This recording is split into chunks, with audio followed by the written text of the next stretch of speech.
You don't notice it right away.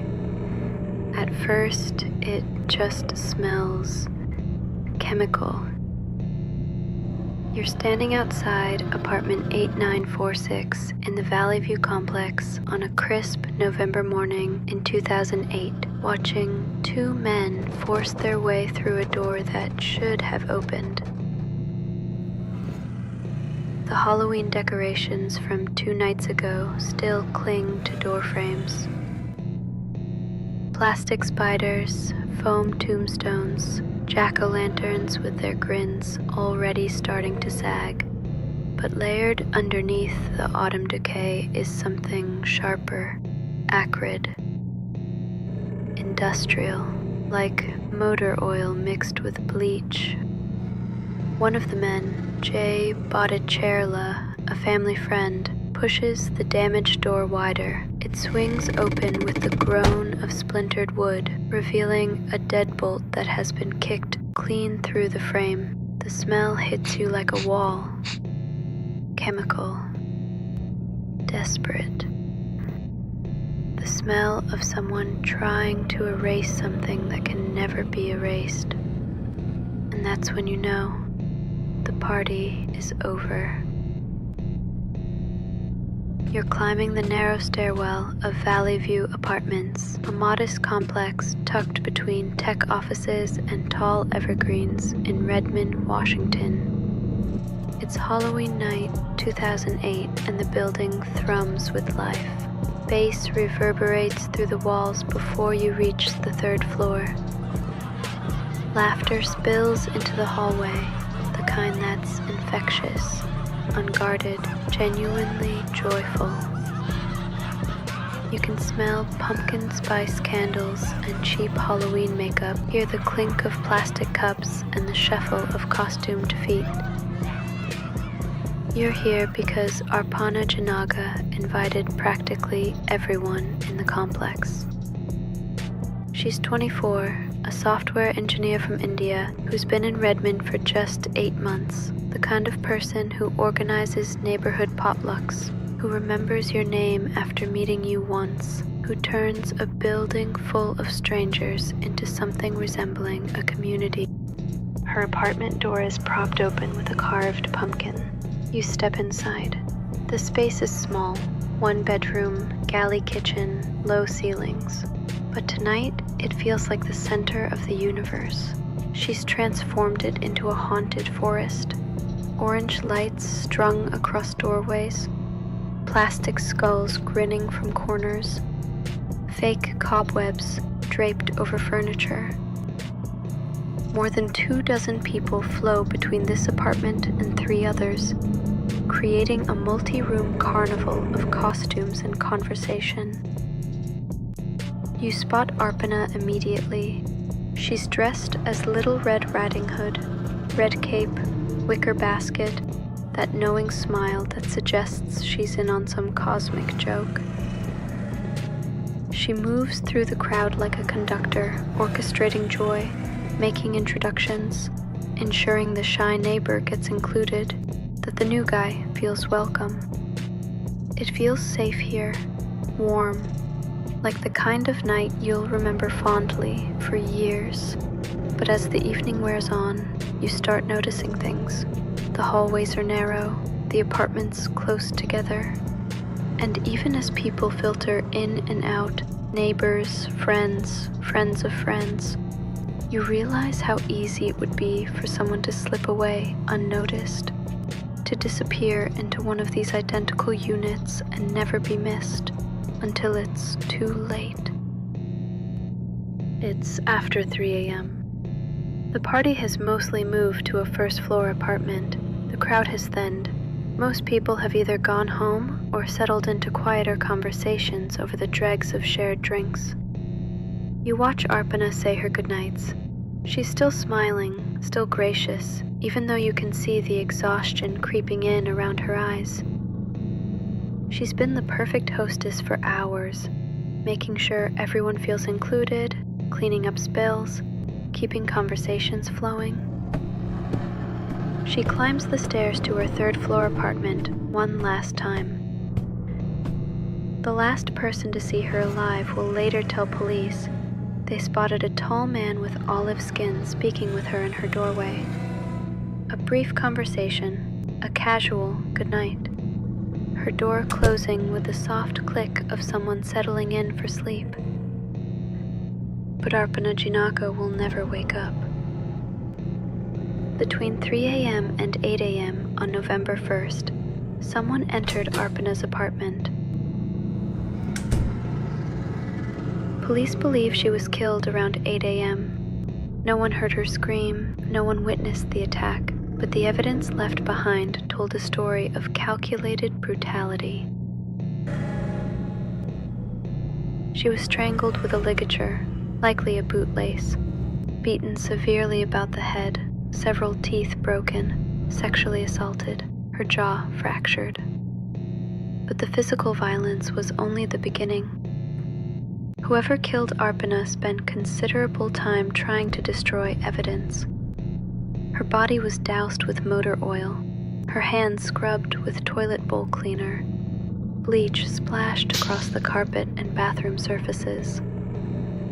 The killer stripped her bed, soaked the comforter in the bathtub, and even attempted to set parts of the apartment on fire, though the flames never caught. Her door had been kicked in, pieces of the broken deadbolt scattered in the hallway.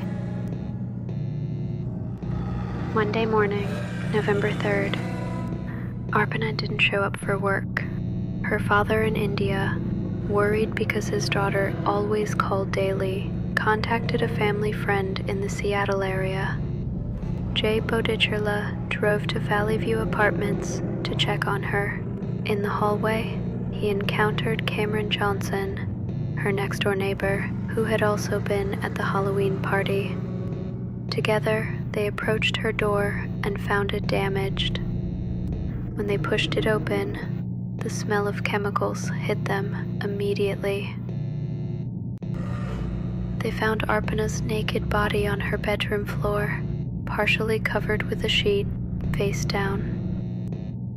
The apartment reeked of bleach, motor oil, and desperation. The police investigation cast a wide net, focusing initially on everyone who had been at the party. Names were collected, DNA samples taken, timelines constructed. Several suspects emerged. Cameron Johnson, her neighbor, who had scratches on his chest and hands the morning after the party. Phone records showed he had called Arpana at 3 a.m., right within the window when she was killed, but claimed he couldn't remember making the call. He had attempted to cross the border into Canada the day after the murder, but was turned away. However, prosecutors felt they didn't have enough evidence to charge him. Emmanuel Thayer, a guest who had been staying with another tenant. Thayer had a criminal history, including sex offenses. DNA analysis would later link trace amounts of his genetic material to duct tape used to gag Arpana and to a red robe found in a dumpster. In October 2010, nearly 2 years after the murder, Emmanuel Thayer was charged with first-degree murder. Thayer's case dragged through the courts for nearly 11 years. The first trial in 2017 ended in a hung jury.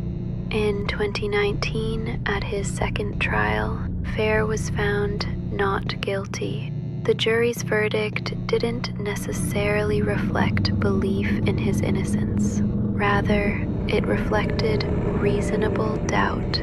DNA from 3 different men had been found at the crime scene, but only Thayer was charged. Questions lingered about other suspects, about the thoroughness of the investigation, about racial bias in prosecutorial decisions. After nearly 9 years in jail without a conviction, Emmanuel Thayer walked free in June 2019, and Arpana's killer remained unnamed. He Here's where the story becomes a masterclass in how evil hides in plain sight. Picture that Halloween party. 30+ people flowing between apartments, laughing, drinking, wearing masks, both literal and metaphorical. Strangers mixing with neighbors, friends bringing friends. Everyone loosened by alcohol and anonymity. The perfect hunting ground. Arpana was generous, trusting, inclusive. She opened her door to everyone. She made people feel welcome, safe, valued. These were her greatest strengths as a human being, and they made her the perfect victim.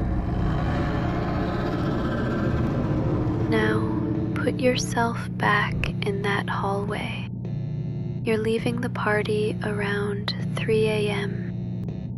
Maybe you're tired, maybe you're drunk, maybe you just want to get home. You pass Arpana's apartment and see her in the doorway, saying goodnight to someone.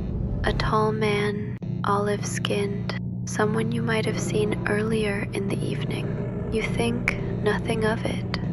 Why would you? But that conversation, that final, casual interaction, is the last time anyone will see Arpana Janaga alive. Within 5 hours, she'll be dead. Her body will be violated, brutalized, then doused with chemicals in a desperate attempt to hide the evidence. And her killer? Her killer was at the party, not lurking in the bushes, not waiting in the parking lot, not some stranger who followed her home. No. Her killer laughed with her, drank her drinks, maybe complimented her costume, maybe took photos with her, maybe helped clean up empty cups or move furniture. As many as 50 residents and their guests moved through Arpana's apartment and the other party units that Halloween night. 50 people, 50 potential witnesses, 50 people who saw her alive, happy, generous, trusting, and one of them was planning to kill her.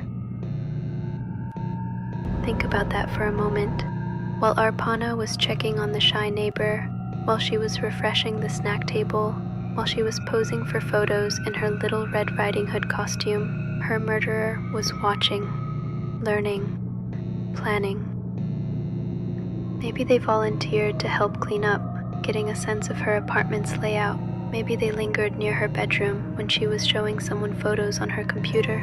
Maybe they tested the strength of her door, the thickness of her walls, the distance to her neighbors.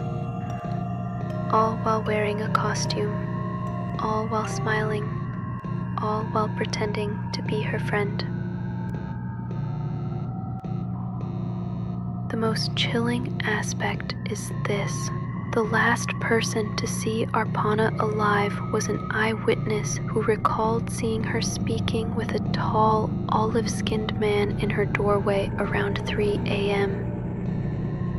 That conversation happened in full view of anyone still at the party. It was casual, brief, unremarkable, just 2 people saying goodnight.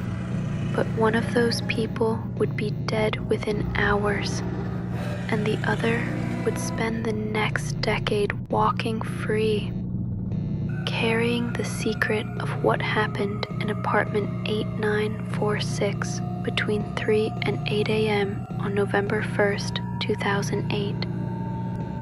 If you had been at that Halloween party, if you had worn a costume and laughed at jokes and complimented Arpana's decorations, you would have stood within arm's reach of a killer.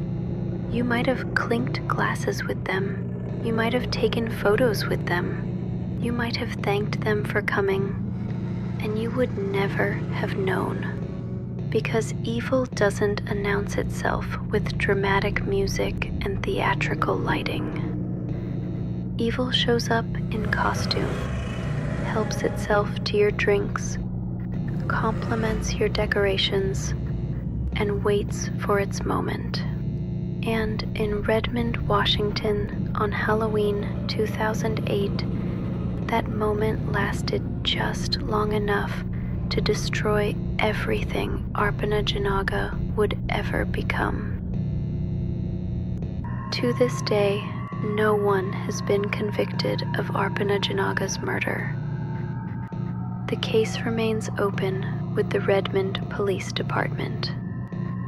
If you have any information, contact them at 1-425-556-2500.